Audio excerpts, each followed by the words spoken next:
del Ecuador. Este es un espacio de reflexión sobre el sistema de protección integral desde la academia y el objetivo de haberles invitado el día de hoy es poder generar un espacio de reflexión con docentes de las universidades de Quito sobre la propuesta del Sistema Metropolitano de Protección Integral y Consejo de Protección de Derechos que sirva de insumos para la construcción participativa de la propuesta de la nueva institucionalidad para el distrito. Con esto damos la bienvenida a Carlita Ceballos, presidenta del COMPINA, quien nos dará la bienvenida. Buenos días con todos los presentes. Es muy grato para mí poderme encontrar con la academia en este momento y que podamos trabajar con ustedes también de la mano, no solo en este tema, en muchos temas que como municipio y como Quito, como ciudad, necesitamos de su ayuda. Más o menos antes de comenzar, quiero darles los antecedentes de lo que hemos venido trabajando desde la Secretaría de Inclusión, desde el municipio, desde el COMPINA, para crear estos consejos de protección. El CONTAD estipula que todos los gobiernos autónomos descentralizados deben proteger a los habitantes, y es por eso que se crean los sistemas integrados de protección, se están creando los consejos de protección de derechos para definir un mecanismo. Este mecanismo está enfocado básicamente en los sectores, en los grupos de atención prioritaria.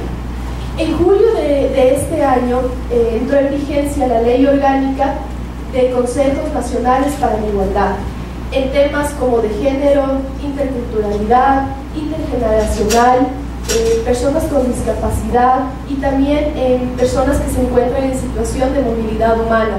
También esta ley acoge a que los consejos de la niñez y de la adolescencia deben convertirse en consejos de protección de derechos.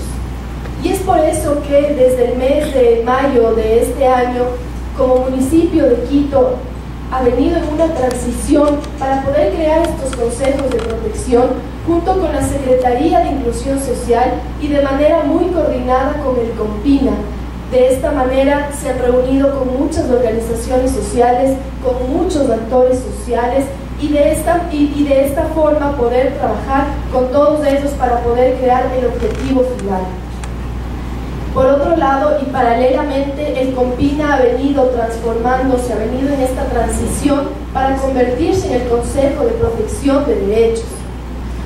También con todas estas organizaciones sociales, la Secretaría de Inclusión y el COMPINA que han venido trabajando, y junto a varios actores del Estado cantonal, provincial, parroquial, se ha venido trabajando de manera mancomunada para poder crear estos consejos de protección de derechos, y de esta manera que ya no solo nos enfoquemos en los niños, niñas y adolescentes, sino que también nos enfoquemos en los otros grupos de atención prioritaria, que son las personas con discapacidad, que es el adulto mayor, que también son las personas en situación de movilidad humana, que son también nuestras etnias como los indígenas y los afrodescendientes, y en sí este Consejo de Protección de Derechos se irá construyendo de la mano con todos los actores sociales.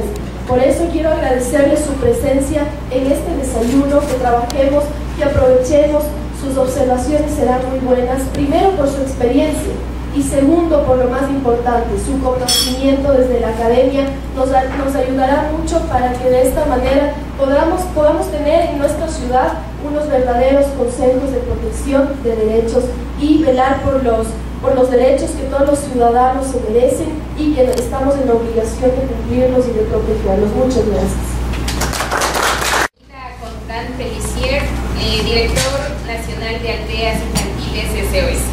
Y a todos, bienvenidos por este lado. Para el Día Infantil es muy grato tenerlos a todos en este lugar para presentar estas propuestas a los consejos de igualdad que se han ido trabajando durante bastante tiempo.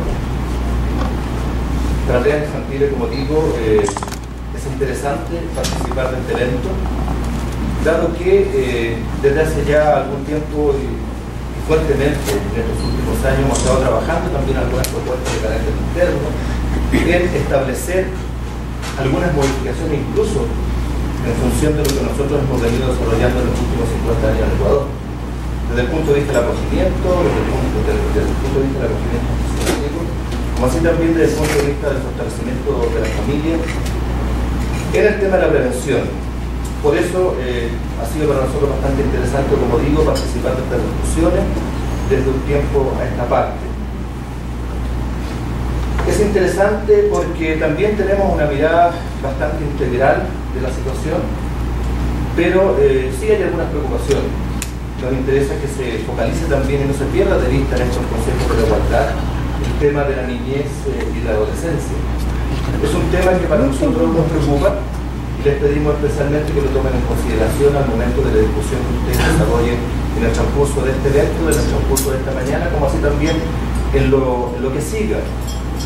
Se han leído los objetivos de esta reunión, por lo tanto simplemente los invitamos y nos invitamos a participar fuertemente, ser elementos con espíritu crítico, entregar las opiniones que correspondan para que todos y cada uno de nosotros podamos construir esta propuesta para que sea en beneficios de todas las personas que corresponden. Muchísimas gracias, que les vaya muy bien durante el transcurso de la mañana. Gracias.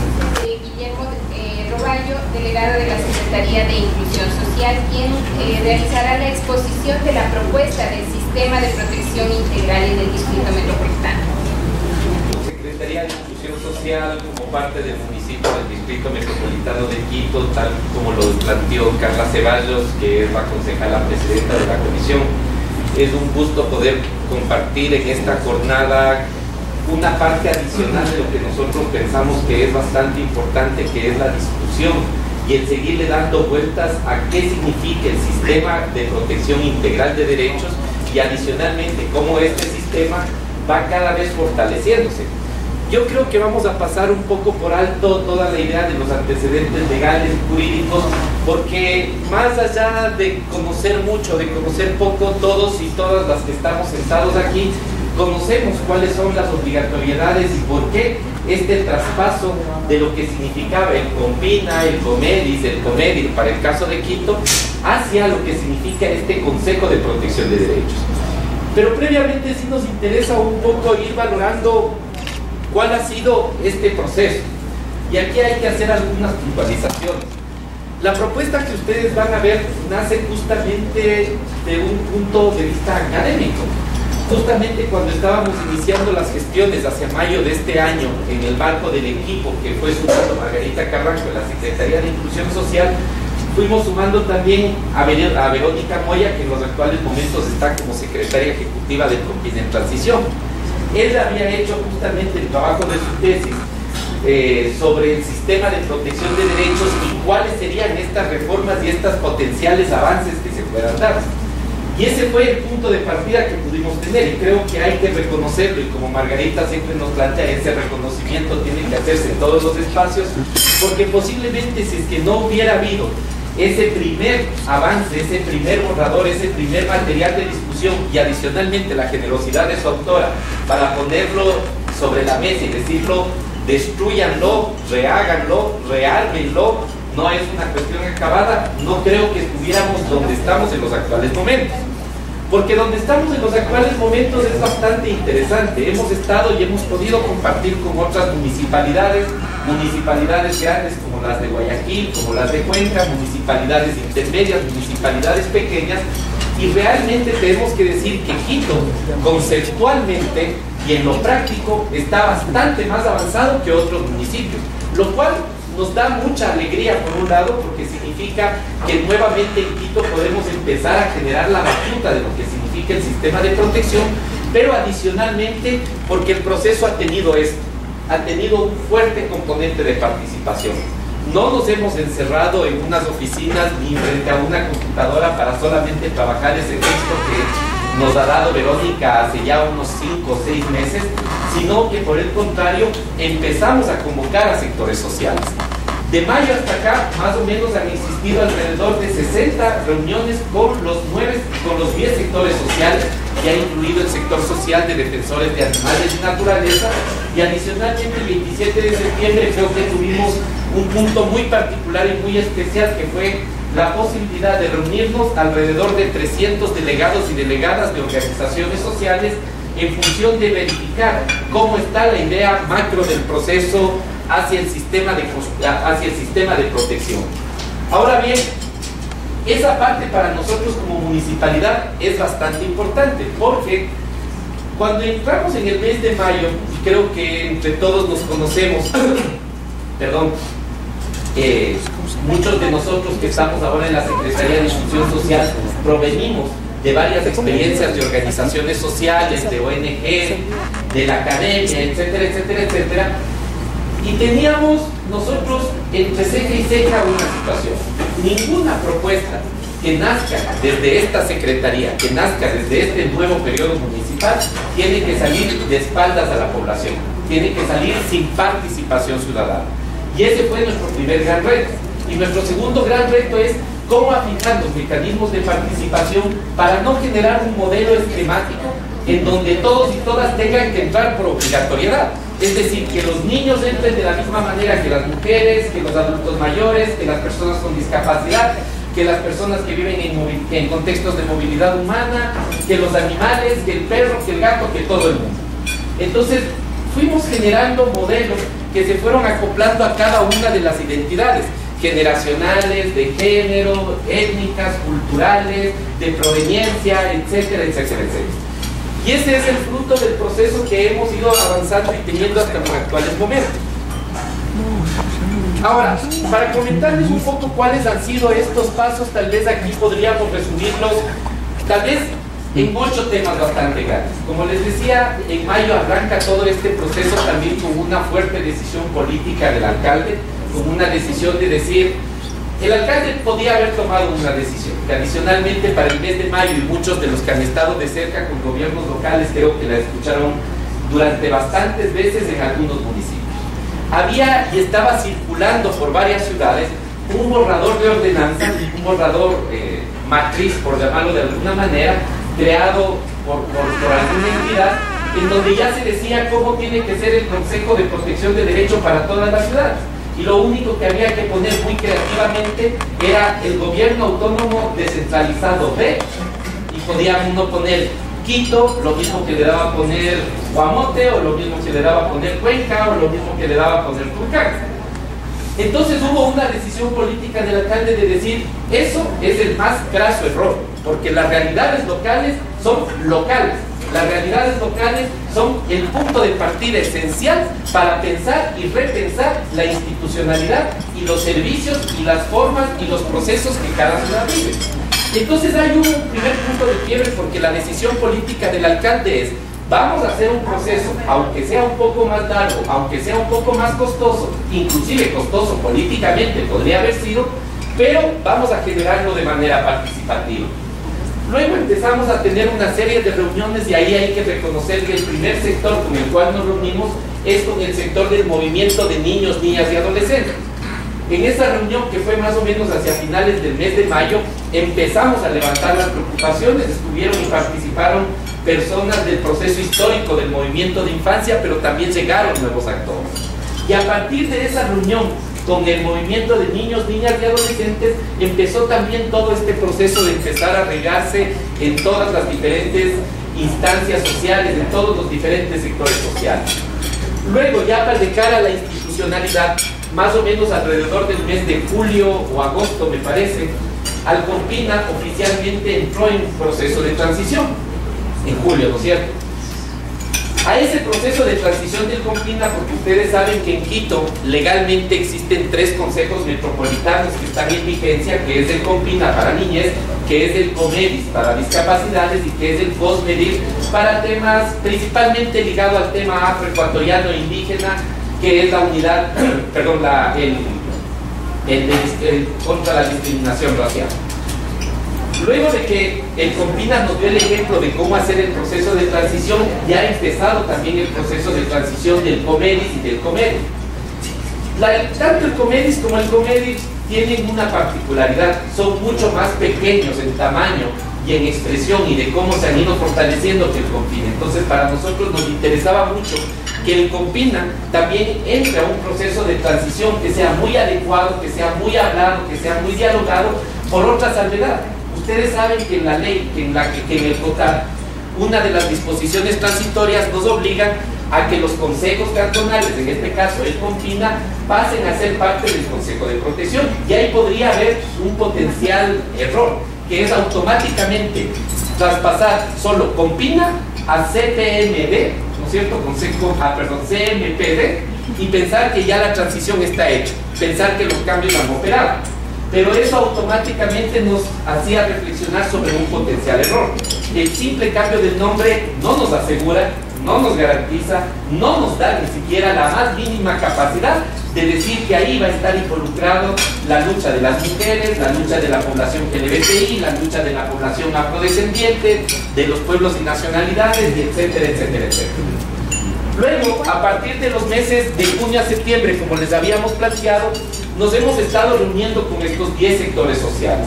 10 sectores sociales que desde nuestro punto de vista cada uno tiene sus prioridades, sus agendas, sus momentos, sus sueños, sus locuras, sus pasiones, y por ende tiene que ser respondida en sus particularidades.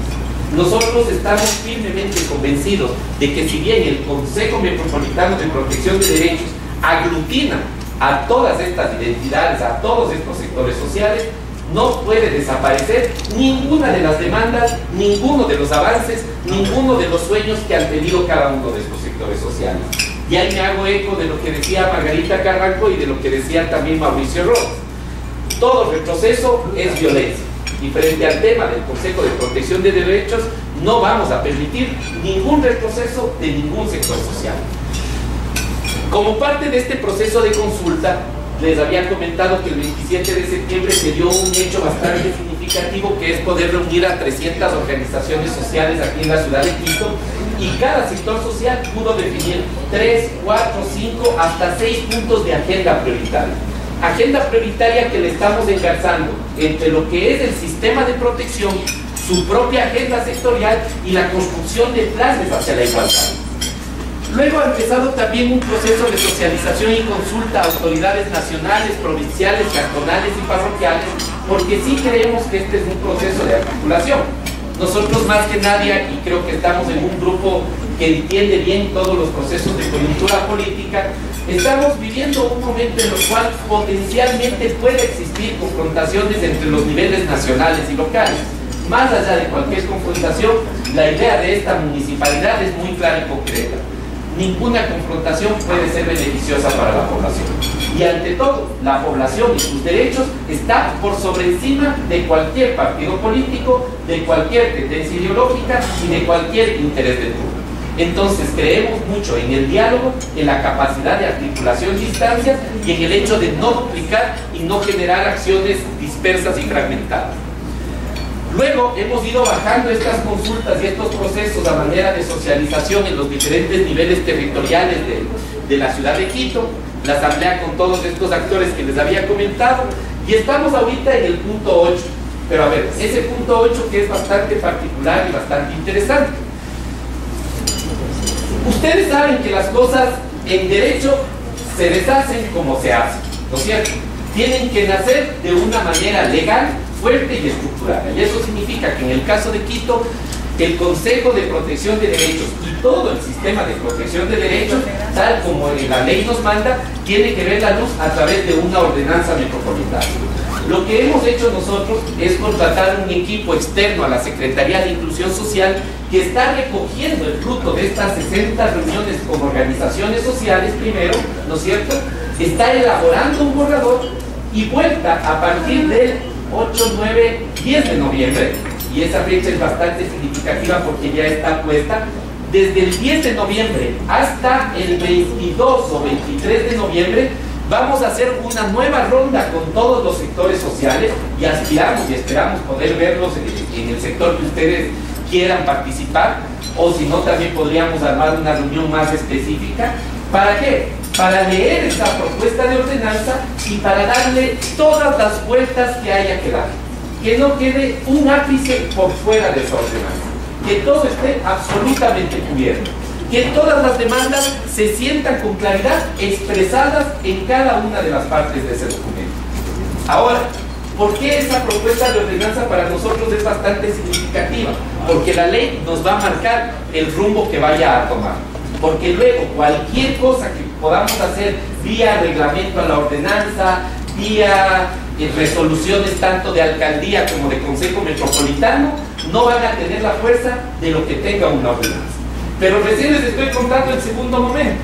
Entonces, más o menos al 23, 24 de noviembre vamos a tener un borrador ya mucho más pulido, mucho más trabajado, mucho más socializado, y la idea es del 25 de noviembre hasta el 8 de diciembre tener ya todo en la preparación logística para un gran evento.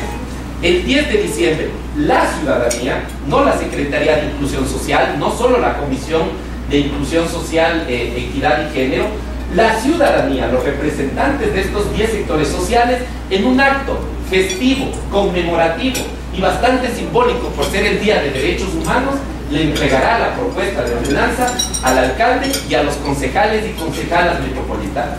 Y de ahí viene todo el proceso institucional, que significa, y sabemos y tenemos el respaldo de concejalas como la Carlita, como todos los concejales de la Comisión de Inclusión Social, más allá de su proveniencia, están muy enganchados con la propuesta. Entonces creemos que la propuesta de ordenanza va a entrar a debate, por lo menos esperamos a primer debate este año, y dejar el segundo debate para el mes de enero o tal vez de febrero. Pero ya oficialmente nacido todo el sistema, la ordenanza, hacia el mes de febrero. Entonces, este último aspecto en el cual estamos trabajando en estos momentos es bastante importante, para que nada se quede por fuera de este texto.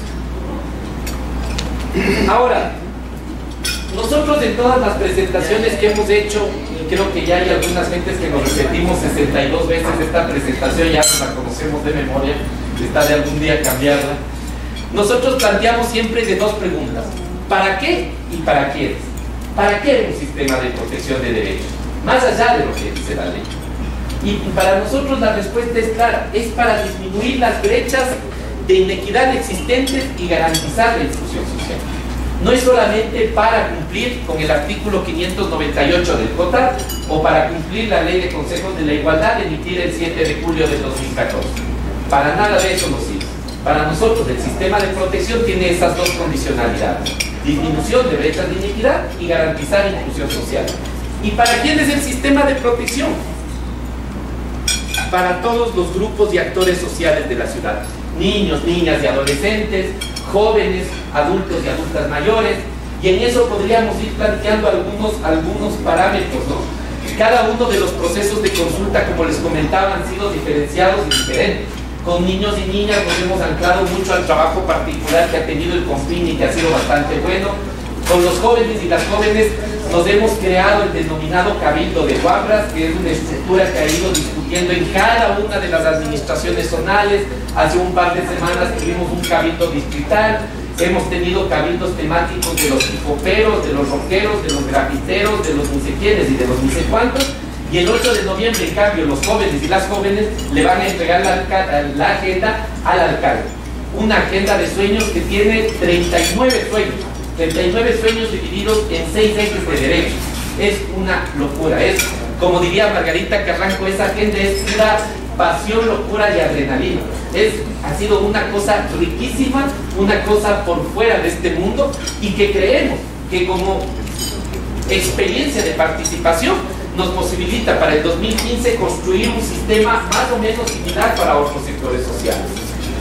Hemos construido también con adultos y adultas mayores, y en el caso de ellos y de ellas hemos tenido que partir de un primer momento de diagnosticar los servicios que estamos prestando como municipalidad, como ciudad, para los adultos y adultas mayores, y hacer un acto de reconciliación con el adulto mayor, porque no hemos estado haciendo un servicio adecuado a esta población. Y no solo digo como municipio, digo como ciudad. No hemos estado sirviendo a los 165,000 adultos y adultas mayores. Este sistema de protección es para mujeres y hombres, es para personas con identidades sexogenéricas diversas, para personas con enfermedades catastróficas, para personas privadas de la libertad, para personas que viven en situación y en contextos de movilidad humana, para personas con discapacidad, para comunidades, pueblos, nacionalidades indígenas, y como les decía, inclusive se sumó para perros y para gatos, porque el movimiento de defensa de animales y naturaleza nos ha exigido, y nos parece una exigencia muy racional, que un sistema que solo sea para hombres y mujeres, para seres humanos, es un sistema incompleto, porque un sistema completo e integral tiene que ver todo lo que tenga que ver con los seres vivos, con nuestro entorno, con todo lo que se nos presenta a los padres.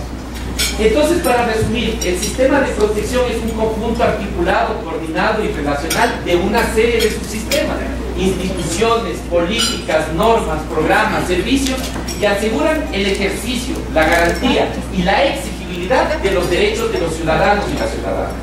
Ese es más o menos el marco de sueño que nosotros y nosotras estamos teniendo.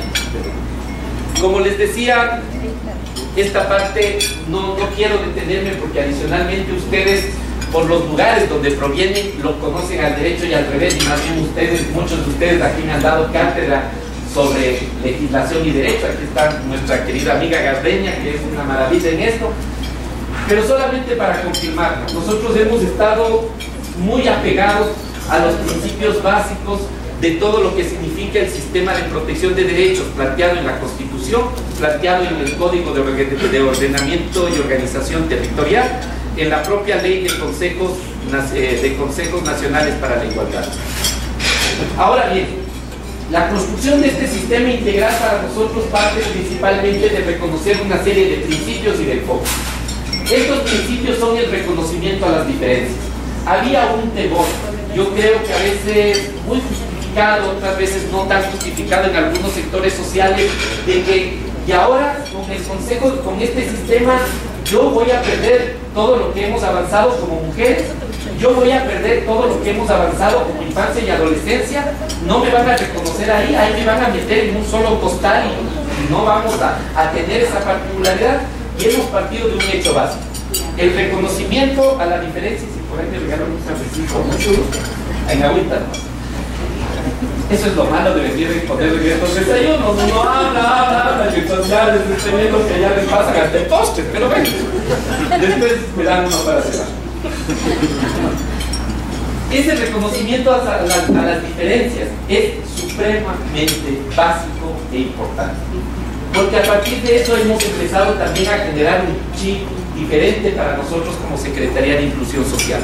Ese reconocimiento de diferencias tiene que trasladarse a construirse en modelos de gestión en cada uno de los servicios y unidades que reconozca esas diferencias, pero que no reconozca esas diferencias para potenciar las desarticulaciones, sino al contrario, para potenciar las articulaciones, para potenciar que las diferencias no nos separan, las diferencias nos unen porque son riqueza, la riqueza de la unidad en la diversidad, que es a veces un paradigma que como sociedad quiteña, como sociedad ecuatoriana, la hemos ido perdiendo.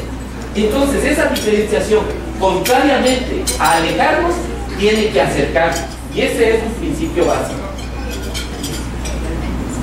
Finalmente hay café, lo cual es bueno. Luego, otro de los principios básicos, y además que como hemos partido del propio movimiento de niñez y adolescencia no podíamos perder, lo que es el tema del interés superior del niño como un punto de vista esencial y básico. El interés superior del niño planteado constitucional y legalmente hablando. Y a ese interés superior del niño sí se va asumiendo también intereses superiores de ciertos grupos o ciertas personas que están en mayor condición de vulnerabilidad que otros. Porque no es lo mismo hablar, por ejemplo, del caso de una persona con experiencia de vida en calle, ¿no es cierto?, de una mujer con experiencia de vida en calle, que de una mujer que tiene su trabajo, su profesión, su título, su lo que sea, ¿no es cierto? Hay que hacer una mirada especial de protección con cada uno de esas personas y sectores que están sufriendo alguna condición de vulnerabilidad, o de doble vulnerabilidad, o de triple vulnerabilidad. Tercero, un principio básico de descentralización y de territorialidad. Quito no es solamente una ciudad, y yo creo que ya todos y todas nos hemos dado cuenta. Quito no es una ciudad homogénea. Ya no podemos hablar que lo que pasa en Quitumbe sea exactamente lo mismo que tiene que pasar en Calderón, o lo mismo que tiene que pasar en Nono, o lo mismo que tiene que pasar en Loa. Quito tiene una particularidad de realidades urbanas, de realidades complejas rurales, de realidades diferenciadas entre lo rural y lo urbano, entre lo rural y rural, y entre lo urbano y lo urbano. Es decir, esta mirada de descentralización y de territorialidad es básica para empezar a pensar en soluciones integrales, específicas y territoriales en el propio espacio.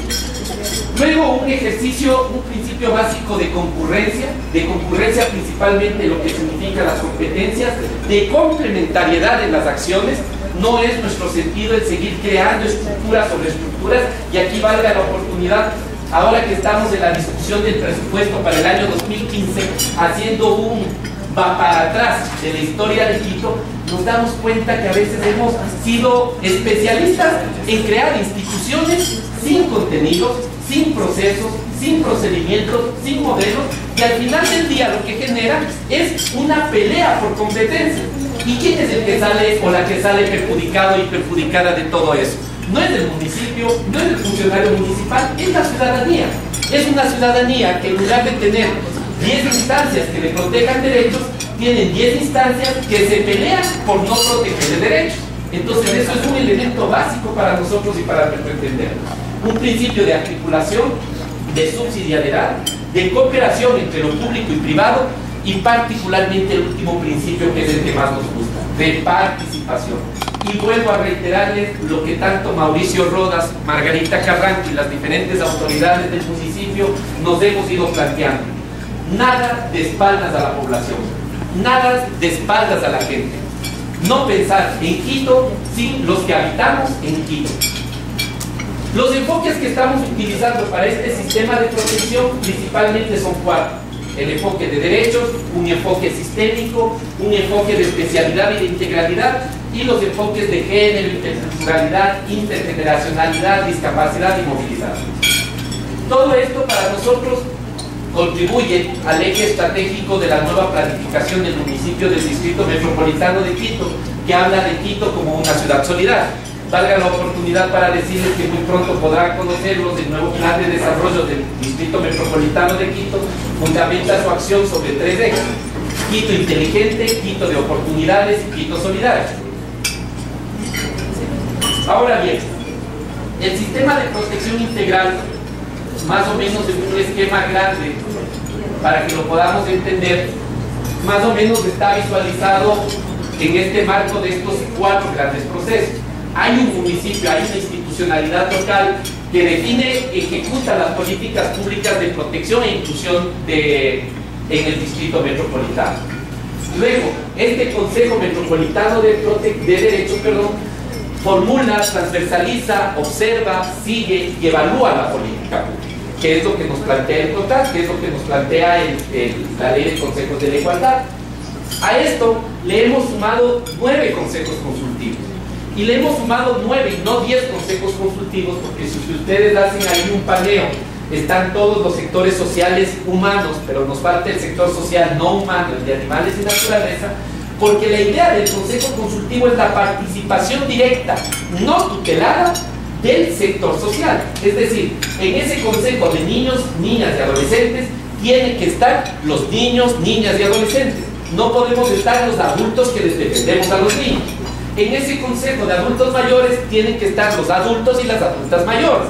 No podemos estar los que defendemos los derechos de los adultos y adultas mayores. ¿Y por qué? Porque ahí se garantiza un principio básico de no intervención sobre tus sueños. Si es que tú como sector social quieres y necesitas algo, tú tienes que decirlo. No tienes que dejar que otros hablen por ti. Y ahí me recuerdo mucho la frase de las organizaciones de jóvenes en el Cabildo de Guambras. El Cabildo de Guambras cogió una frase que se ha vuelto su frase de campaña. Cabildo de Guambras, que nadie hable por ti. Los consejos consultivos es exactamente eso. Que nadie hable por el propio sector social. A eso sumamos 3 elementos que nos parecen bastante importantes. Los organismos de vigilancia y exigibilidad de derechos de cada uno de los grupos de atención prioritaria, como la Defensoría del Pueblo, las defensorías comunitarias, los observatorios, las veedurías. En el caso del sistema de participación local, que también está entrando a revisión, los cabildos temáticos, territoriales y sectoriales.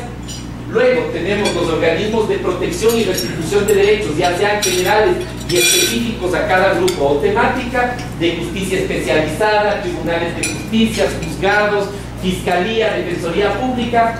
Y finalmente las entidades y redes especializadas para diferentes temas y diferentes grupos poblacionales: salud, educación, seguridad social. Ahí están organizaciones como los amigos y amigas de aldeas infantiles de SOS, etc. ¿Por qué este mapa, que parece tan sencillo, para nosotros es tan importante? Porque aquí es donde se ha presentado gran parte de la problemática con diferentes sectores sociales. Tenemos a veces organizaciones y redes que no articulan con los organismos de defensa que son más organismos de protección antes de defensa, organismos de protección que tienen más una particularidad de ser ONGs, y ONGs que piensan que son más Estado que es lo público, Estado que es lo privado. Es decir, es un mare magnum y es una colada morada, nuestra NES que es colada morada aprovechando los tiempos, una colada morada pero insípida, una colada morada que no tiene frutas, una colada morada a la cual se le pasó la sal. Entonces lo que nosotros queremos es justamente tratar de ponerle orden y sabor, sin que eso signifique intervencionismo sobre esas entidades, ni tampoco sobre esas redes, sobre esas organizaciones, ni sobre esos grupos. Y todo esto articulado por estos dos grandes elementos: agendas construidas desde los sectores sociales y planes construidos desde cada una de esas lógicas que hemos ido planteando.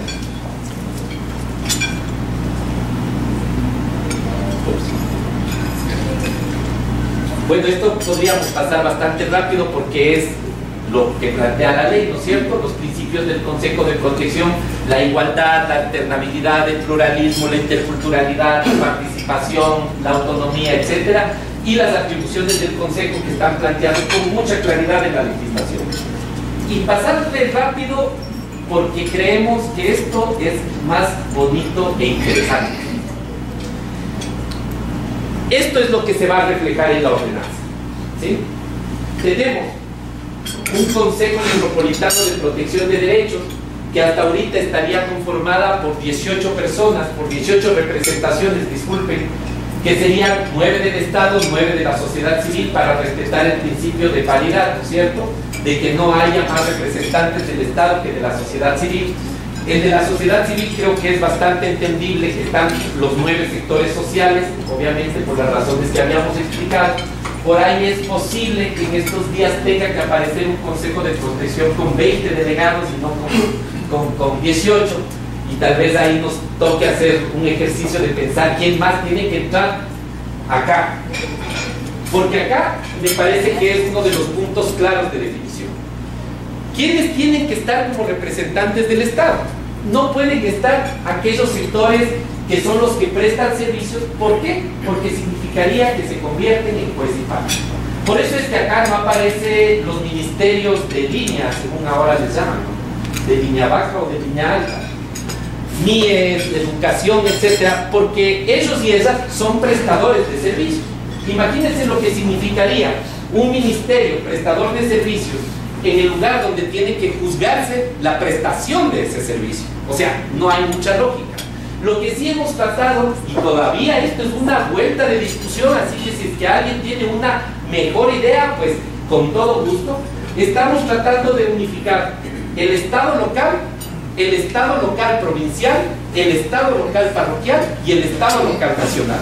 Obviamente, por ser un tema desde la municipalidad, la mayor carga la tiene que asumir el municipio de Quito como el gobierno autónomo de la ciudad, y por ende estaría el alcalde, que lo preside, el concejal o concejala presidente de la Comisión de Género, en este caso es Carla Ceballos, pero dentro de 4 años será ella, no será ella, vendrá otra persona, la secretaria o secretario de Inclusión Social, la secretaria o secretario de Coordinación y Participación Ciudadana, es nuevo nombre de la Secretaría por si acaso, y en otros estaría la Defensoría del Pueblo, el Consejo de la Judicatura, el Ministerio Coordinador de Desarrollo Social, el Gobierno Provincial de Pichincha y las juntas parroquiales, ¿sí? Entonces hemos tratado de mantener que no sea solo un consejo del municipio, sino que sea realmente un tema que nos dé todas las particularidades.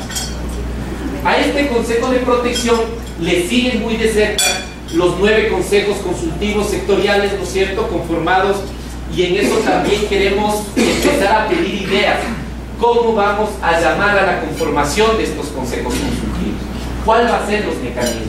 Algún rato habíamos estado diciendo, bueno, utilicemos la idea de colegios electorales, pero increíblemente, a excepción de un solo sector social, que era el de las poblaciones de diversidades sexogenéricas, el resto dijo, no ha sido la mejor experiencia llamar a colegios electorales. Nos hemos sentido discriminados unos, nos han faltado otros, llegaron los que no eran los que llegaron, y se ha armado todo un lío. Entonces estamos buscando cuál es el mecanismo, cómo vamos a convocar a estos consejos consultivos.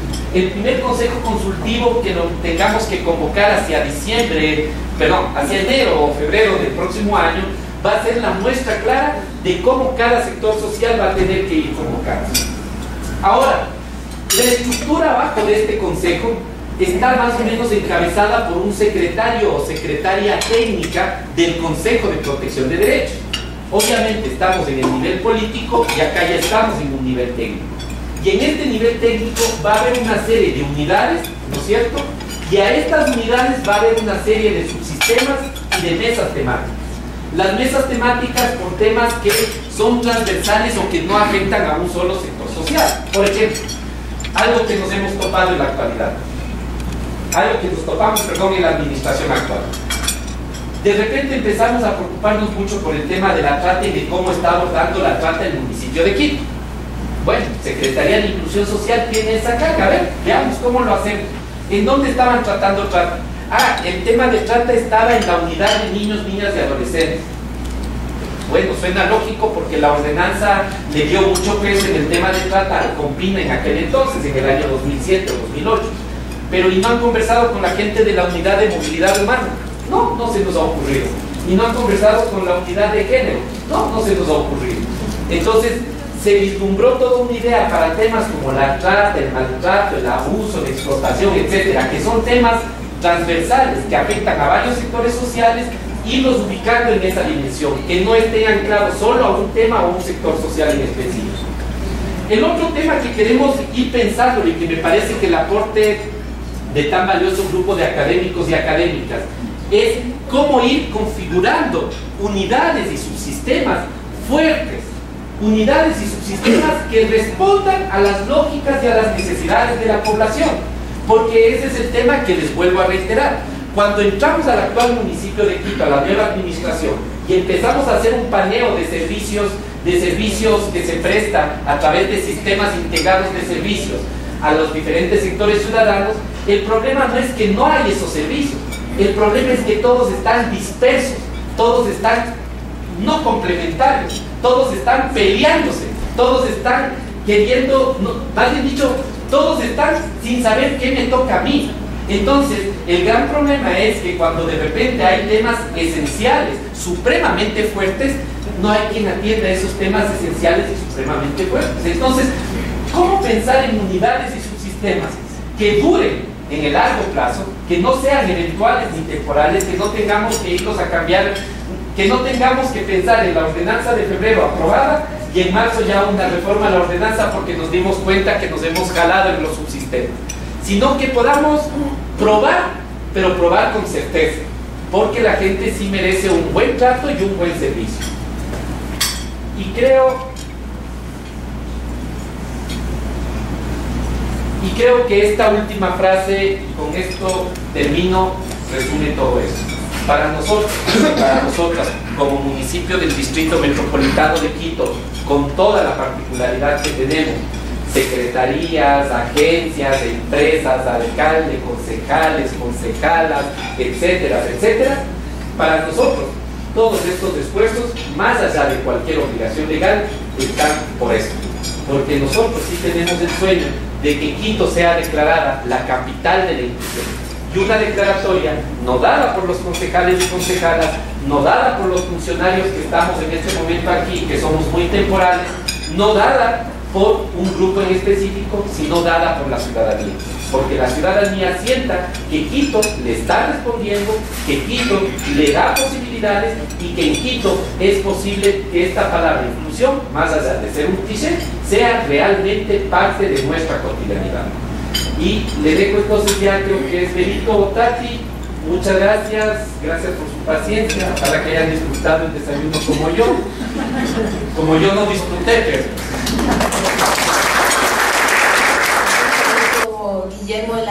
destacó evidentemente cuál fue el origen del trabajo. Yo sí quiero destacar más que por el haber sido un trabajo personal, porque este es un hecho importante que demuestra cómo desde un trabajo hecho desde la academia se puede hacer política pública. Me parece como lo más relevante de todo eso, y en este medio es importante destacarlo porque a partir de las tesis, a partir de las investigaciones, la idea es que justamente eso se vuelva política pública, porque cuando uno hace un trabajo trata de hacerlo de la manera más ligada a la realidad posible. Entonces, sobre la base de esta propuesta que ustedes han escuchado, que ustedes han tenido la posibilidad de mirarlo tan detalladamente, quisiéramos plantearles que nos ayuden con sus reacciones. ¿Cuáles son las impresiones que tienen? ¿Cuáles son las miradas que tienen a este tema? Y para eso preparamos algunas preguntas que nos pueden ayudar un poco a organizar la discusión. A ver, de la propuesta que hizo brevemente Guillermo, claro, este es un tema mucho más complejo. Ustedes saben que hablar de un sistema es un tema bastante complejo, porque un sistema tiene sus estructuras, sus relaciones, sus objetivos, sus sinergias, que no son tan planas como aparecen en el gráfico, ¿no es cierto? Esto es un conjunto que tiene que ser mirado desde esa lógica compleja y bastante diversa. Pero sin embargo, de lo que hemos podido ver, ¿qué debería tener este sistema que permita, primero, generar procesos de participación? ¿Cómo realmente, además de lo que les ha contado Guillermo, cómo podríamos hacer que efectivamente el sistema genere una participación comprometida, real, de todos los diferentes grupos que hemos visto? Que permita además que la gente acceda a procesos judiciales o administrativos eficientes. Una de las fallas que ha tenido el sistema de protección a la niñez y adolescencia, y hay que reconocerle, es que efectivamente los nudos o los cuellos de botella que se presentaron siempre estuvieron en el tema de la reparación de derechos, de la administración de justicia especializada, porque en temas, por ejemplo, de políticas públicas, en temas de participación, sí ha sido un modelo mucho más exitoso, sin querer parodiar a ningún político, pero sí ha sido un modelo exitoso el del sistema de protección. Por eso es que constituye el punto de partida. Sin embargo, creemos que tuvo sus cuellos de botella, sobre todo en lo que es el sistema de reparación de derechos, empezando por la falta de servicios, por la lentitud de la justicia, quizás por no tener muy claro ese rol de rectoría que tenía el sistema de protección en los temas de la protección de los niños, niñas y adolescentes. Pero como ahora desde esta mirada podemos proponer cosas que nos ayuden a que los procesos judiciales que son parte de este sistema y que van a estar vinculados, tengan procesos eficientes, oportunos, pertinentes. ¿Qué hacer también para que pueda accederse a servicios especializados desde esta mirada también de integralidad? Porque estamos hablando de un sistema de protección para todos los grupos de atención prioritaria, que efectivamente se lo hará a través de subsistemas como manda la ley, que en ciertos casos serán servicios especializados, pero que en otros casos deberán ser servicios integrales, porque también hay que poner los pies en la tierra, y no vamos a creer que cada subsistema va a tener un grupo de entidades de atención, otros de administración de justicia, otros de vigilancia y exigibilidad, porque eso significa, primero, mucha también sectorización de las cosas, y por otro lado muchos recursos que efectivamente no tenemos, y que hay cosas que sí pueden trabajarse de manera integral con una mirada de protección a la familia, no solo a los sujetos, sino a la familia, a los núcleos básicos, ¿no es cierto? El desarrollo de capacidades para exigir, vigilar y hacer control social en todo este grupo de organismos que se hablaban aquí, de los organismos de vigilancia y de protección y de control social. El otro tema sería cómo generar procesos de articulación y coordinación intersectorial e interinstitucional. Hasta ahí, porque cada uno de ustedes tiene en la mesa las preguntas, pero para no seguir acaparando la palabra, prefiero más bien empezar a escuchar las reacciones y las propuestas de ustedes en función de lo que dice esta hojita guía. Por favor. Buenos días, Harold Bustos de la Universidad Central. En primer lugar, transmitirle un agradecimiento al doctor Nelson Rodríguez, vicerrector de la universidad, tenía toda la intención de estar acá por invitación suya, pero realmente por fuerza mayor no han podido llegar aún. Darle las gracias en individual, porque me siento en casa. Por mucho tiempo tuve la oportunidad de compartir como vicepresidente del Colpina y realmente me siento muy a gusto de estar acá. Tengo dos reacciones y una sugerencia. No sé si respondo a las preguntas, pero finalmente es lo que pienso. Lo primero es que debemos trascender el discurso de la igualdad a realmente garantizar una atención de equidad. Cuando yo escucho en el discurso el tema de igualdad y me lo equiparan al de diferencias, no me siento bien, o sea, no reacciono bien. Creo que, no sé, aunque lo hemos planteado en el discurso, creo que tenemos que, en la práctica de la construcción de la política pública, garantizar que no sea una sumatoria, que no nos perdamos en ese igualitarismo que nos lleva a la práctica cuando hablamos de igualdad, o sea, cuando hablamos de diferencia desde la igualdad. No sé si me hago entender. Lo que no quiero es que se pierdan las identidades. O sea, en esto de que todos vamos a trabajar sobre la igualdad de los grupos de atención prioritaria me preocupa. O sea, lo que quisiera es que cuando hablemos de niñez y adolescencia no perdamos la visión de que antes de llegar a ser joven tenemos que pasar por la adolescencia, que antes de llegar a ser adulto mayor tenemos que pasar por ahí, por esa etapa, que más que es una etapa, es una situación social del desarrollo humano donde nos podemos complicar si no la identificamos y trabajamos específicamente para ello. Y el otro ejemplo es el de la discapacidad. No puede ser la línea transversal donde esto se da en la niñez, donde se da en la juventud, donde se da en la adolescencia, donde se da en el adulto mayor. No, es una atención prioritaria que no podemos verlo desde la visión de igualdad, sino de especificidades, y en este trabajo de construcción de la política pública no nos podemos perder en eso.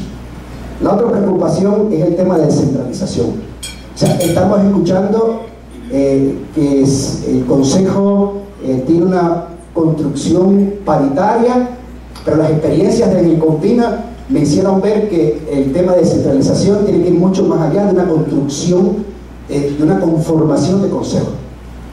Porque las complicaciones, yo recuerdo en esos 2 o 3 años fueron muchísimas, y los que están aquí, que compartimos el Colpina en esos años, sabrán de qué hablo.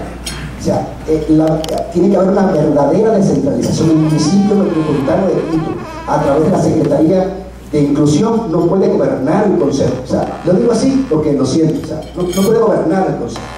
No puede gobernarlo ni económicamente, no lo puede gobernar como política, no puede dirigir el Consejo. El Consejo tiene que tener una autonomía, pero mucho más allá del Consejo tiene que ese sistema que no es un problema lexical, pero aquí dice Sistema Metropolitano de Protección Integral.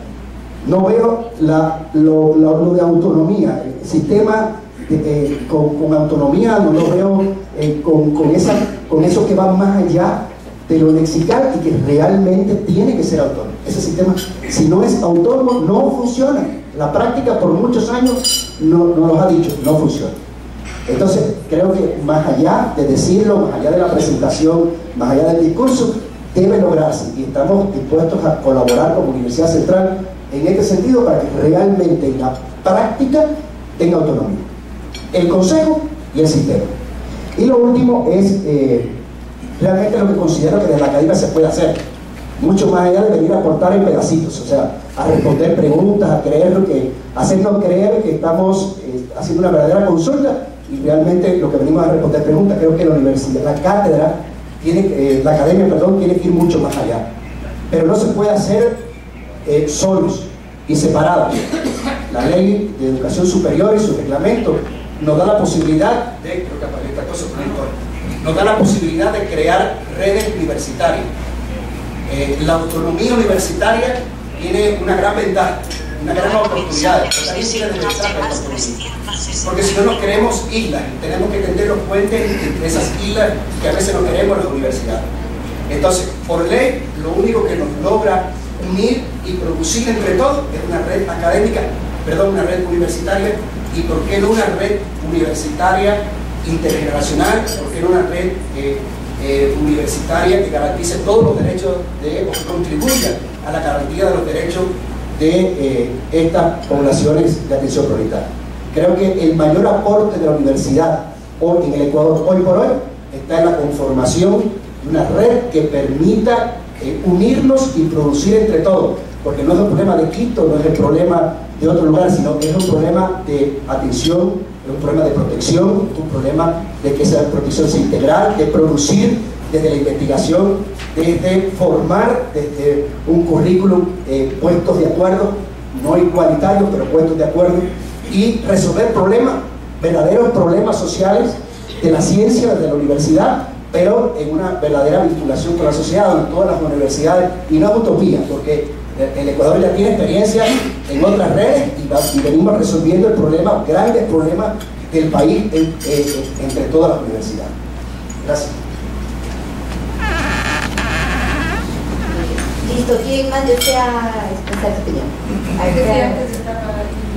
Por acá, ya. Solamente una pequeña aclaración. Cuando hablamos de igualdad, efectivamente hablamos de una igualdad jurídica, nada más una igualdad de derechos, pero como señalaba Guillermo, partiendo del reconocimiento de las diversidades, y por eso hablamos de subsistemas específicos para cada uno de los grupos, ¿no? Soy Andina Simón Bolívar, del área de comunicación.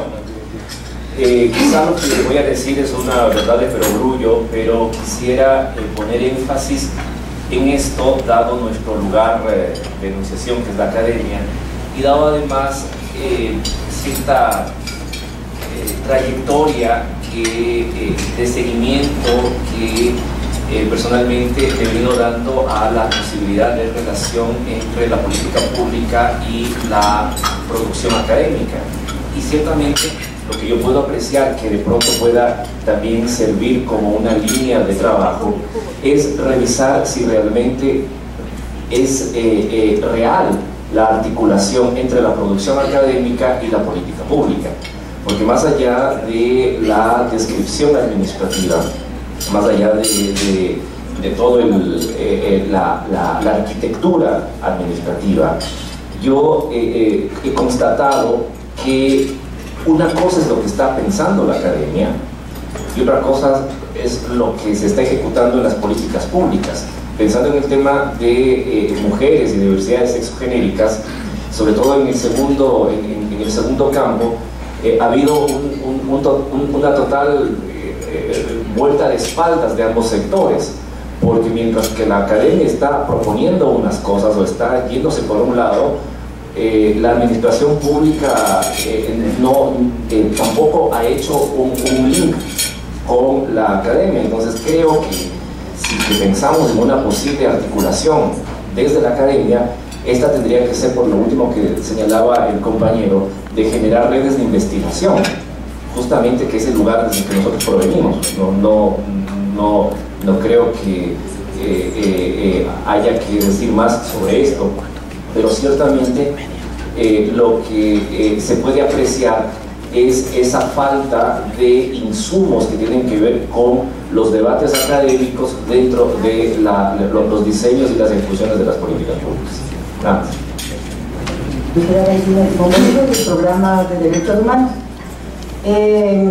y por lo tanto mi intervención va a ser desde esa perspectiva, ¿no es cierto?, desde lo que implica el enfoque de derechos humanos. Entonces yo ahí tengo como algunas inquietudes y voy a tratar de hilar desde la pregunta 2, ¿no es cierto?, que cuáles son como los problemas principales en materia de derechos. Yo diría no solo de protección, porque ese solo es un elemento del tema de derechos, también está la garantía y el respeto y la promoción de los derechos. Entonces, uno de los problemas es que del lado del Estado, el enfoque de derechos no logra ser el eje estructurador de la política pública como debería ser, porque de acuerdo a la Constitución, la política pública es una garantía constitucional para el cumplimiento de derechos, y eso implicaría que debería ser tomada como tal, como una garantía, y debería ser el eje estructurador de la política, y eso no sucede realmente. O sea, se le incorpora el enfoque de derechos en los considerandos, pero no logra ser el eje estructurador del contenido de las políticas. Y de cara a la ciudadanía, el gran problema es de que no nos reconocemos como sujetos de derechos y menos ejercemos nuestros derechos. O sea, no hay exigibilidad, no hay un ejercicio de derechos. Entonces, desde estos dos grandes problemas, y de cara a la propuesta presentada, yo creo que la finalidad del sistema de protección no debería ser solo el disminuir las brechas existentes. Esa es una partecita pequeñita del trabajo en derechos humanos y obviamente es una de las más urgentes, porque hay brechas que históricamente están establecidas. Y tampoco creo que sería la mira la inclusión social, porque nos quedamos solo en corregir un aspecto, o sea, incluimos a los que excluimos, pero ¿cuál es el fondo de relaciones sociales que queremos construir, al menos en el distrito? Entonces ahí la sugerencia sería como poder repensar y plantear que la finalidad del sistema estaría en la concreción de los derechos, que por un lado estaría abarcando la responsabilidad de los gobiernos nacionales y seccionales, o sea, de parte del Estado, la responsabilidad que el Estado tiene en materia de derechos, y del lado de la ciudadanía el ejercicio de derechos. Entonces la finalidad del sistema tendría que articular la concreción y el ejercicio de derechos. Y la finalidad, yo la pondría más a la pregunta, no de corregir los procesos de exclusión solamente, sino a interrogarnos en el tipo de convivencia que queremos plantear en una sociedad. Entonces es distinta la finalidad para decir que derechos humanos a la larga lo que busca es cómo aportar en la convivencia de los seres humanos con su entorno en el respeto de derechos, y que esa convivencia ¿no es cierto?, se base en ese respeto del reconocimiento y respeto de los derechos, y además vaya avanzando en formas de convivencia no violenta.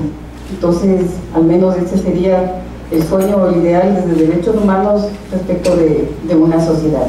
Entonces, eso respecto como a la concepción y el enfoque, ¿no? Que sería darle un hueco, porque lo otro es como que nos quedamos en la política asistencial, ¿no es cierto?, que ha caracterizado al país por décadas, pero que ahora la revestimos de algunos términos de derechos humanos, pero que estamos pensando de nuevo en los grupos que más necesitan, cuando la idea es de que la ciudadanía comience a sentirse sujeto de derechos y ejerza esos derechos. Y lo otro que debería expresarse entonces en la institucionalidad, en el diseño institucional, es que sería bueno precisar cuál sería la competencia de las unidades que estarían bajo la Secretaría Técnica del Consejo, porque el gran desafío de los derechos es cómo aterrizan en el territorio. Entonces, y la cuestión territorial solo veo desde la Secretaría de Coordinación Territorial del municipio, pero no hay una lógica para decir, y en las juntas parroquiales, que sería como lo más cercano, pero están en la gran conformación del Consejo, no está en la implementación concreta de lo que va a hacer el Consejo de Protección de Derechos. Entonces yo creo que en lugar de tener unidades por cada uno de las diversidades, porque estas unidades ya de cada territorio tendrían que reproducir el trabajo en territorio. Entonces va a haber otra vez el cruce, ¿no es cierto?, de todas las unidades trabajando en territorio. Y más bien sería a partir desde el territorio, con sus problemáticas, con su especificidad, con toda la complejidad que Guillermo ya decía de las diferencias que en el distrito tenemos, pero desde ahí que pueda haber una instancia en donde esas necesidades suban, que se construya más desde abajo y se pueda dar un tratamiento específico a cada una de las situaciones diversas que hay en el territorio, porque si no nos cruzamos, nosotros podemos, para pensar las políticas, plantear que interculturalidad, que mujeres embarazadas, etcétera, pero cuando vamos al territorio tenemos problemáticas como bien concretas, en donde el abordaje desde la interseccionalidad es mucho más productivo que trabajar de cada una de las situaciones. También, entonces aquí sería como bien claro pensar esto y definir las competencias, porque esa parte todavía está como, o sea, en este diseño al menos no me quedó muy claro cuáles serían como las competencias de cada uno y cómo bajaría. Una cosa más de lo del enfoque. Si bien se habla de los grupos prioritarios, pueblos y nacionalidades no son un grupo de atención prioritaria. Es un bloque distinto de derechos y no están incorporados los pueblos montunos. Porque de lo que veo siempre está a todos los pueblos de nacionalidades, está indígenas de otros, pero no están pueblos montunos.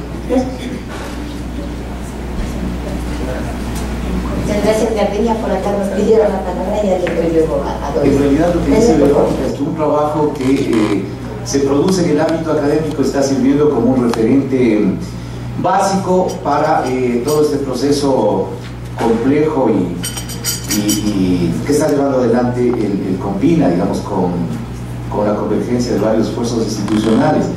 Un segundo punto tiene que ver, si se me permite, como un comentario, digamos, nos habría encantado, nos habría gustado que desde el principio la academia, un poco a tenor de lo que señalaba el compañero, estuviera implicada desde el inicio, desde el arranque en el proceso, digamos, claramente participativo que han llevado adelante, y no solamente, digamos,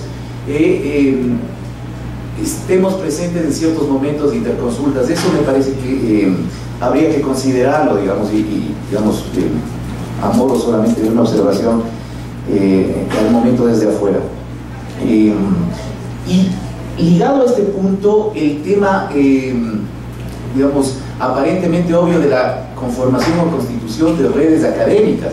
Ha habido experiencias en el campo, sobre todo de niñez, adolescencia en el país, de constitución de redes que no han logrado cristalizar por una serie de razones, digamos, ¿cierto? Mucho más que en otros campos desde la mirada intergeneracional.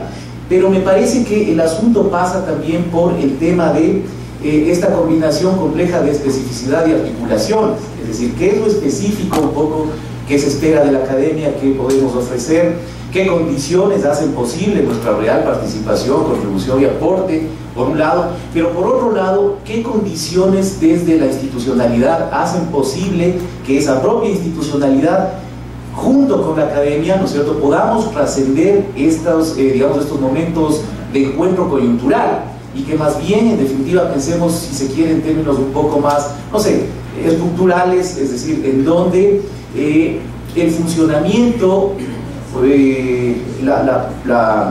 el diseño, la puesta en acto, la puesta en marcha de las políticas,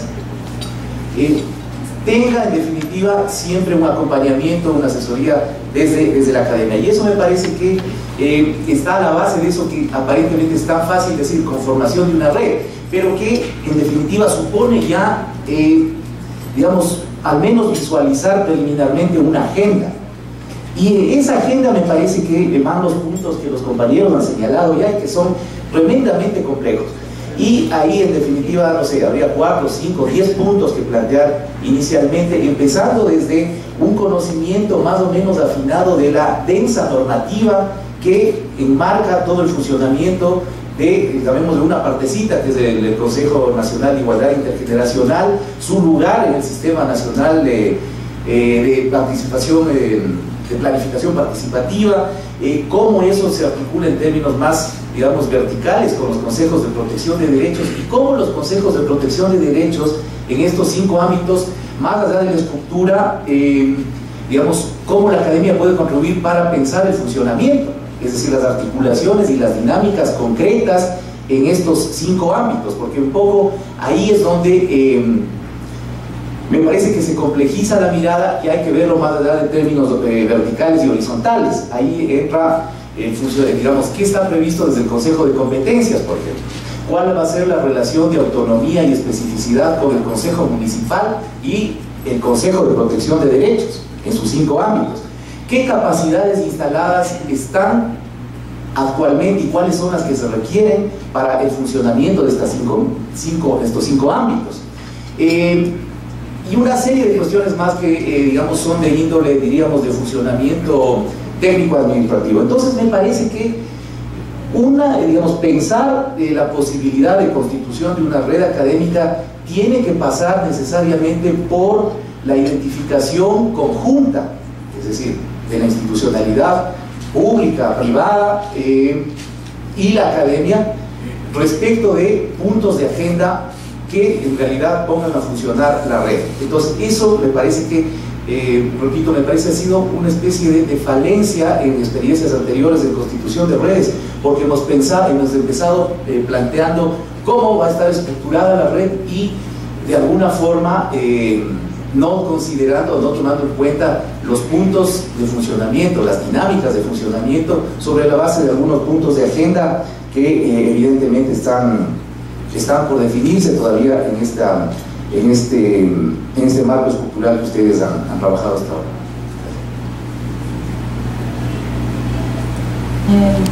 Muchísimas gracias por la invitación a la COMPINA, a la Secretaría de Inclusión Social y a las aldeas infantiles para participar en este evento. Creo que eso permite precisamente alcanzar esta articulación entre el sector público y el sector privado y específicamente, entiendo, la academia.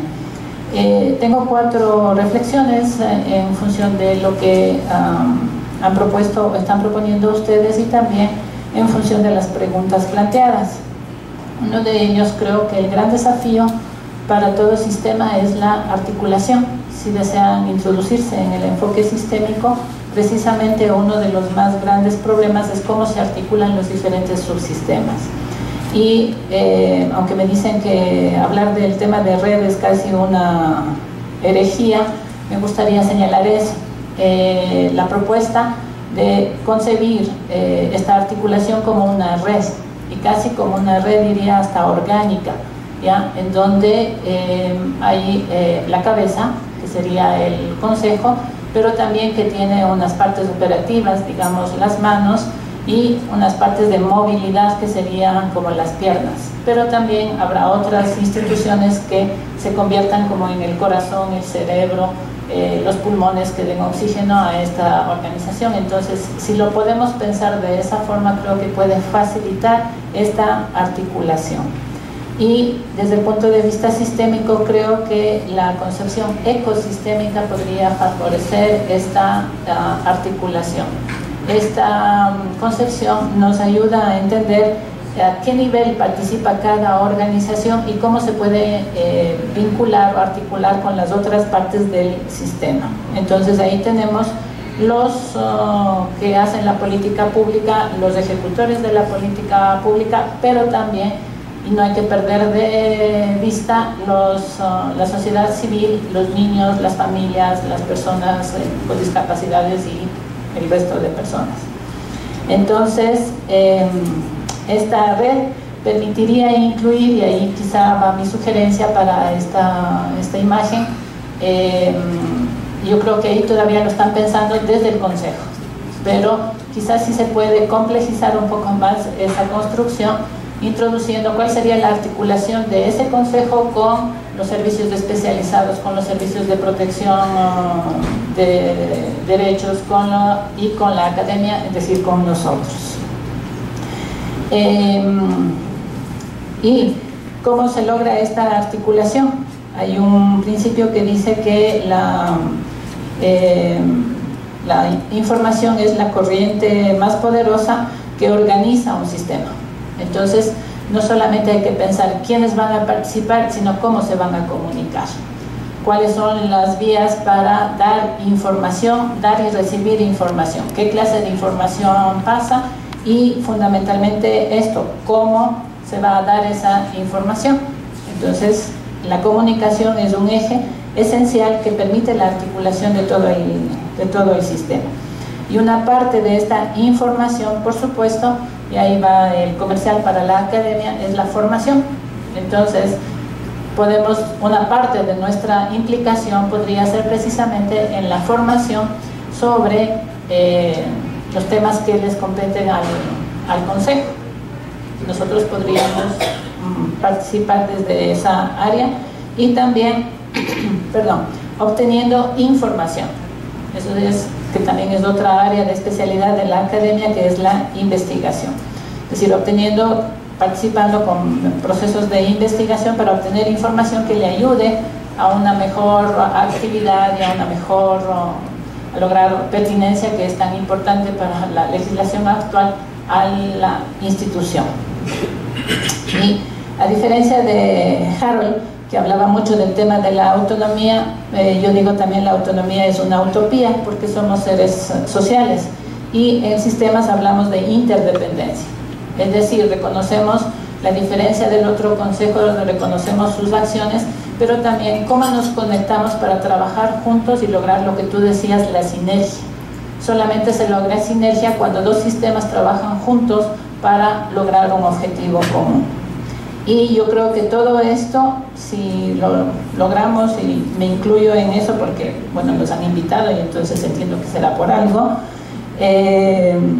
creo que eso conducirá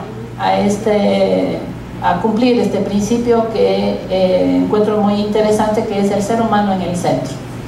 No es las organizaciones, sí, nosotros estamos formando parte de organizaciones, pero las organizaciones están hechas por seres humanos, y eso nos acercará más a la población, a las verdaderas necesidades que tienen los seres humanos, y podemos responder de mejor forma a esas necesidades. Nos buscamos la posibilidad de establecer un vínculo con los gobiernos locales para poder garantizar de mejor manera la guía que dábamos para la búsqueda de respuestas de aquellas personas con quienes trabajábamos en los distintos barrios y en general en las comunidades.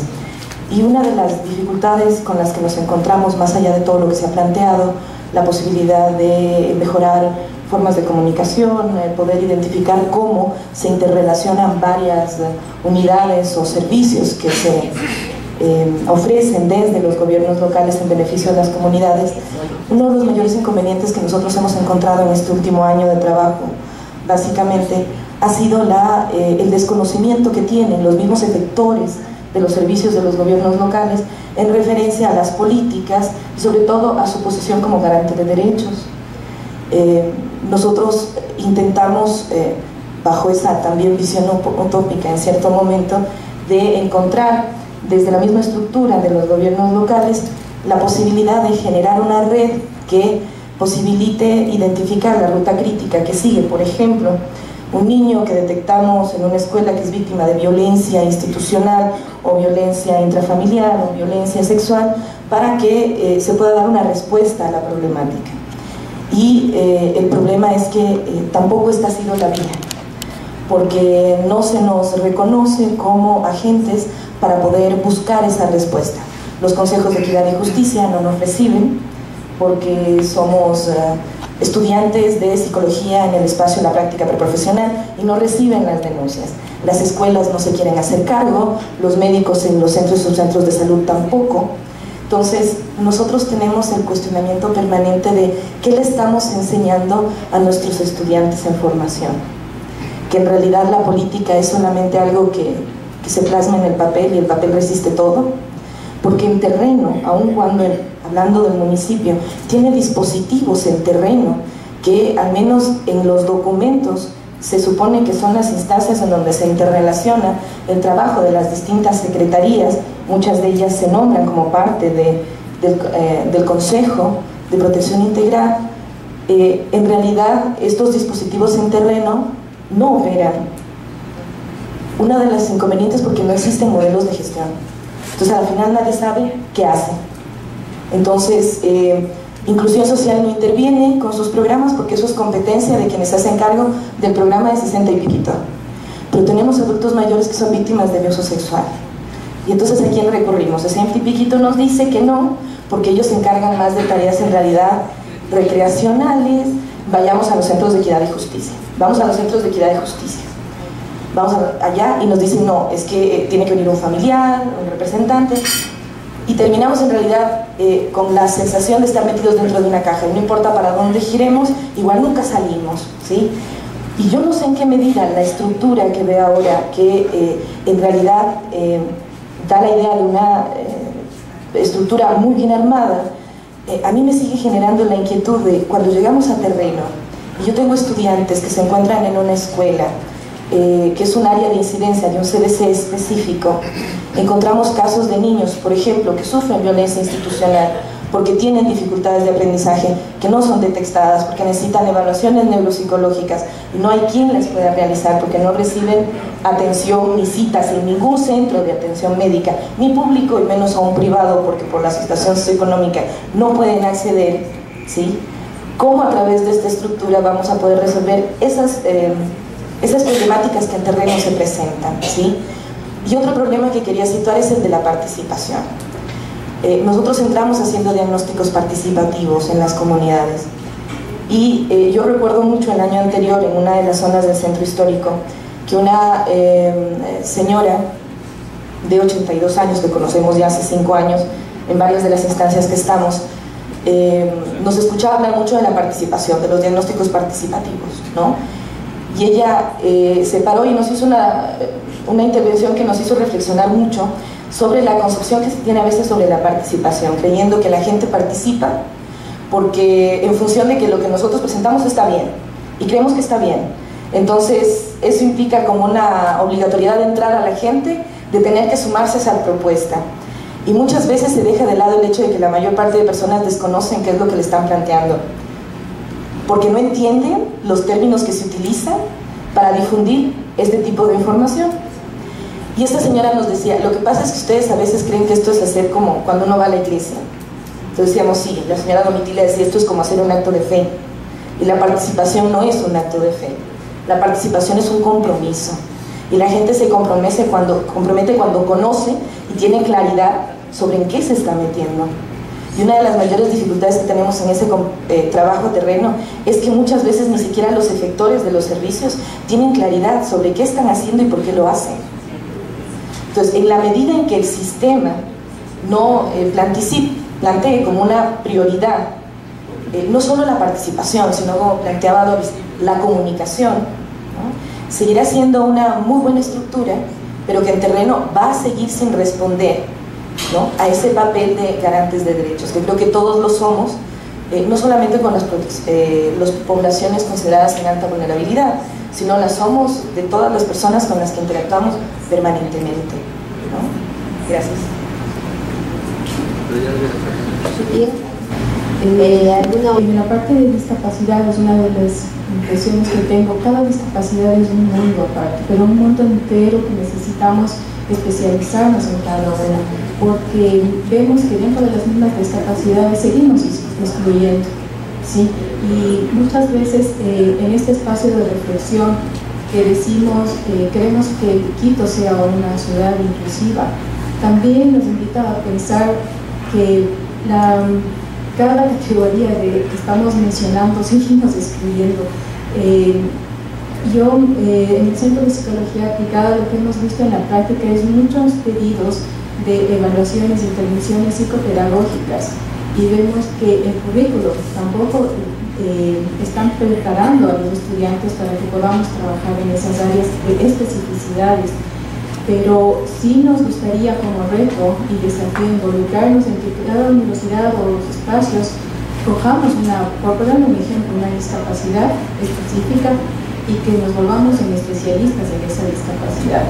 O sabemos ya la necesidad de especificidades, de involucrarnos para convertirnos en un referente de, al menos en una discapacidad, poder profundizar y reflexionar realmente si todo este bagaje de la inclusión lo estamos haciendo bien, porque hasta nos cuestionamos, ¿realmente tienen que estar todos incluidos o necesitamos todavía escuelas específicas? Y es un poco como, ahorita poner el dedo en la llaga, ¿no? Porque ni siquiera pensamos, pero hay cada caso, o sea, en trato de las especificidades van saliendo nueva información, y claro, en eso la academia sigue dando información, sigue dando investigación. Y nosotros decíamos, bueno, en estas evaluaciones quizás cada centro, cada universidad podría tomar un grupo para profundizar, ¿no?, y poder aportar. Bueno, ¿alguna otra?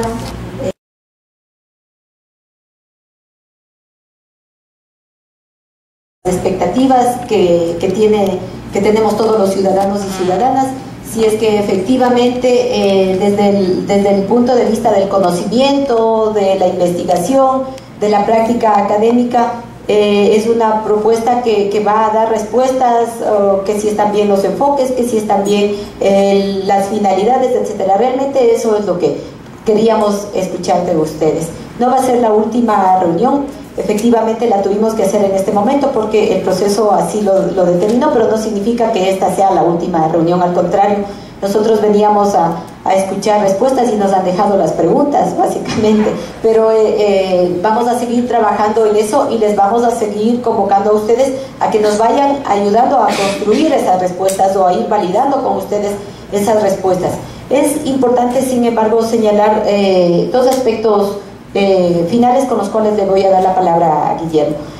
A veces, aunque pasamos rápidamente el tema de la normativa, es importante detenerse un poquito porque efectivamente el modelo se ajusta a los límites que nos da la normativa. Efectivamente el COTAD señala quiénes deben integrar el consejo, a qué grupos debe atender, etcétera, lo que no significa que no podamos ser un poco más ingeniosos y tratar de abarcar en este concepto de protección a todos los ciudadanos y ciudadanas, mirar de qué manera los podemos ir flexibilizando ese marco normativo para poder efectivamente con los planteamientos que hacía Gardenia, no solamente pensar en un sistema para los grupos de atención prioritaria o los que han sido históricamente excluidos, sino ampliar a todos los grupos desde lo que además es un enfoque sistémico de la protección, la prevención, la atención, la reparación de derechos, el control y la sanción. Entonces ahí podemos estar pensando que el sistema tiene que ser específico para los grupos, pero además flexible e integral para todos los ciudadanos y ciudadanas. Por otro lado, el sistema tiene esta legalidad que nos da el marco constitucional, el marco del COTAD y el marco de la Ley de los Consejos de la Igualdad en todos los artículos que trata, pero además tiene la legitimidad de la construcción que la hemos ido haciendo con los grupos sociales, incluido ahora la academia. Vamos a seguir trabajando en los aportes que ustedes han hecho, en tratar de concretar y de ser lo más claros posibles para poder devolverles a ustedes el producto ya incluidas sus observaciones y que ustedes también con el compromiso que lo han hecho el día de hoy se comprometan nuevamente a revisarlo y a validarlo. Esta no será la última reunión que tengamos con ustedes. Realmente en lo personal con cada una de las intervenciones que plantearon, o sea, lo que plantea Harold me parece que es básico y que ha sido una permanente discusión: cómo garantizar la autonomía de este espacio más allá de que lo diga la ordenanza. El Compina creo que nos ha dado una clara muestra de que sí es posible mantener la autonomía, aunque a veces ha sido cuesta arriba. O sea, ha habido momentos altos de la autonomía y momentos bajísimos de la autonomía. Hemos dado un primer paso que nos parece que, pese a ser muy administrativista, nos abre el paso a la autonomía, que es decirle: el recurso para el Consejo, para el sistema de protección y específicamente para el Consejo de Protección de Derechos no puede estar, perdón por las espaldas, no puede estar anclado a la Secretaría de Inclusión Social. Tiene que estar por fuera, el municipio lo aporta, pero no puedo ser ahí adentro juez y parte, porque, o sea, ahorita hay garantías porque la secretaria de Inclusión Social es Margarita Carranco, y Margarita yo creo que todos le conocemos y ella se la juega por la sociedad y por los temas. Pero si es que pasado mañana viene una persona que no es ella, es una persona que como otrora tiempo, tal vez cuando hubo un problema de una determinada demanda por los CIDBs, la primera que pagó derecho de piso eran los funcionarios que se atrevieron a decirle al municipio: hay que presentar la demanda porque estamos violentando los derechos de los niños, y el Compina termina siendo funcional. Entonces, a ver, el Consejo sí tiene que ser autónomo, eso no está en discusión, pero yo ahí creo que hay otro elemento que no lo presentamos ahora lastimosamente porque así es de loca este tema. La autonomía, la construcción de este sistema la garantizamos desde el fortalecimiento de la sociedad civil. Si la sociedad se para, más allá de que la institucionalidad se ponga de cabeza, si la ciudadanía se para fuerte, vamos a tener un sistema fuerte. Entonces también ese es otro elemento que sí queremos y hemos ido tratando con los sectores sociales, de decirles: a ver, estamos reempujando la participación desde la institucionalidad, pero compañeras, compañeros, Ustedes son sociedad, ustedes tienen que empujar la participación, no tienen que esperar que la concejala, que la secretaria, que el director de gestión de la inclusión les convoque para participar. Tenemos que tener una ciudadanía empoderada, consciente, coherente y consistente, porque esa es la única manera de garantizar que este sistema funcione. Lo otro que me queda así sonando, porque además también, o sea, para colmo, las preocupaciones que ustedes tienen son las mismas que casi no nos dejan dormir los últimos 5 meses. Lo que decía la Gardeña con lo que decía María José. Vemos que hay un problema fuertísimo de atención a las demandas de los diferentes sectores sociales, de demandas de derechos en territorio. Y no, insisto, no ha sido un problema de que no hay servicios de atención. Hay millones de servicios de atención, pero están desarticulados, sin modelos de gestión, y con las disculpas del caso, ahí por ahí capaz algún compañero me puede estar viendo mal, pero hasta hay funcionarios municipales que son simplemente eso, funcionarios, funcionales, que no saben cómo atender las demandas. Que sucede lo que acaban de plantear ustedes con el caso de la compañera de la adulta mayor de 60 y piquito, que le mandan al SEC, no es mi competencia, le mando a 60 y piquito, no es, le mando acá, le mando acá, le mando acá. Al final del día, la pobre mujer termina muerta sin restitución de derechos y nosotros tranquilos. Los funcionarios públicos han firmado la entrada a las 8 de la mañana y la salida a las 4 de la tarde. Entonces, ahí hay un doble sentido. Necesitamos cambiar el chip de los funcionarios y funcionarias, de todos los que atienden directamente, que sepan con claridad que el dueño de esos servicios no es el municipio. El dueño, la dueña de esos servicios es la ciudadanía, y por ende nuestros dueños y dueñas se merecen la mejor atención y la mejor respuesta posible en el menor tiempo posible. Entonces ahí hay un gran reto, porque nos hemos encontrado con un municipio con 18,000 empleados y empleadas, que uno al final del día, con las disculpas del caso, dice, de esos 18,000, ¿cuántos mismos tienen que estar y cómo tienen que estar? Y es un doble sentido, no es solo cantidad de gente, sino también sistemas de intervención. Si es que no sabemos cómo hacer gestión desde cada uno de los espacios, mal podemos dar respuestas conscientes. Y ese tema de la territorialización, yo creo que no voy a hacer nada infidente. Le hemos dicho al señor alcalde, solamente para equiparar servicios de inclusión social en territorio, necesitaríamos invertir para el 2015, no les estoy diciendo la inversión de los próximos 4 o 5 años, solo para el 2015, $18 millones. Solo para equiparar en territorio y para eliminar una pequeña brecha, que es la brecha de atención por falta de capacidad. Porque mientras tengamos solo 2 juntas de protección de niñez y adolescencia, la una que tiene que atender el pequeño territorio desde La Patria hasta el norte de Machachi, o sea, ¿qué calidad de atención estamos dando? Si es que nuestros los ex, no tienen la posibilidad de contar con un psicólogo o psicóloga seriamente profesionalizado y formado para atender los 80 casos que le vienen al día, mal podemos estar diciendo que hay atención. Entonces, lo de la territorialización, estimada Gardeña, es nuestra preocupación, pero le hemos dicho, solo ahí necesitamos cubrir esa brecha. Y lo otro, con lo que decía Elena al final, que nos parece supremamente concreto. A ver, y ahí yo quiero hacer un atamiento con lo que también planteaba René. Recién esto está en proceso de construcción, y nos parece que el proceso no termina de construirse el 10 de diciembre. El 10 de diciembre vamos a tener un hito, que es el tener una ordenanza. Pero yo creo que ahí recién empieza el gran proceso, que es reconstruir todo esto desde abajo. Entonces, por favor, compañeras y compañeros, les estamos invitando a mantenernos durante todo este proceso, a que todas esas iniciativas estén visualizadas ahí. Porque ahorita lo hemos hablado en general, pero tienes, Elena, mucha razón. Si hay 2 sectores sociales con los cuales nos hemos enfrentado muchísimo en este tiempo, enfrentado conceptualmente hablando, digo yo, y la Gardeña también sabrá por qué lo digo, es el sector de organizaciones con discapacidades y el sector de movilidad humana.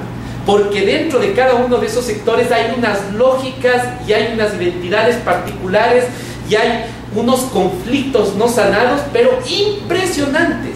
Y nos pasó una cosa, y con esto quiero terminar, interesantísimo, pero triste también en el tema de discapacidades.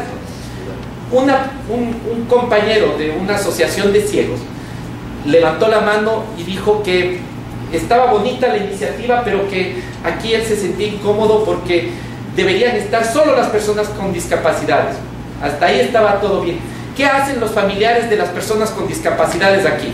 Ellos no pueden participar porque ellos no son discapacitados, y en esos términos. A ver, compañeras, o sea, estamos hablando de sumar, no de restar. Y hubo un conflicto en esa reunión porque eran los ciegos contra los sordos contra los que no caminan. Igual caso con el de los emigrantes. Nosotros, los pobrecitos emigrantes que hemos dado plata a este país desde el año 2000 y que hemos sostenido la economía, somos los más importantes. Y nos viene a comparar con estos colombianos. Eso dijo un dirigente emigrante. Él mismo lo habrá sentido cuando él estuvo en España. Habrá dicho un español, este ecuatoriano que viene a fregarme aquí.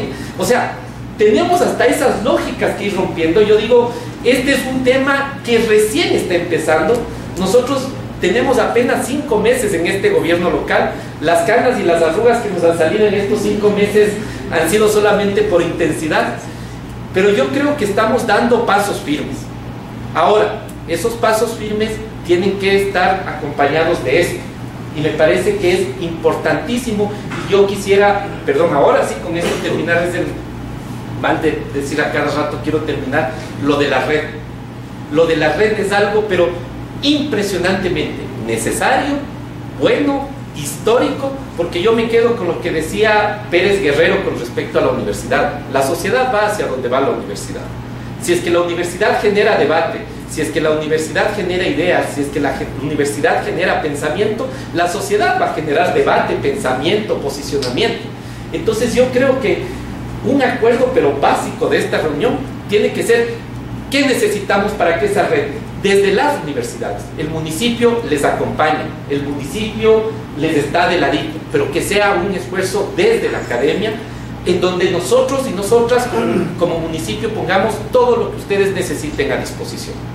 Necesitamos gente como ustedes que nos ayude a pensar y a repensar modelos, sistemas, procesos, sueños, ideas, etcétera, etcétera, etcétera. Entonces a mí me parece que este buen desayuno habrá servido si es que logramos este punto en concreto, porque esta red además lo que nos puede posibilitar es ir generando este debate. No nos interesa gente que nos venga a decir están haciendo bien las cosas y les aplaudamos.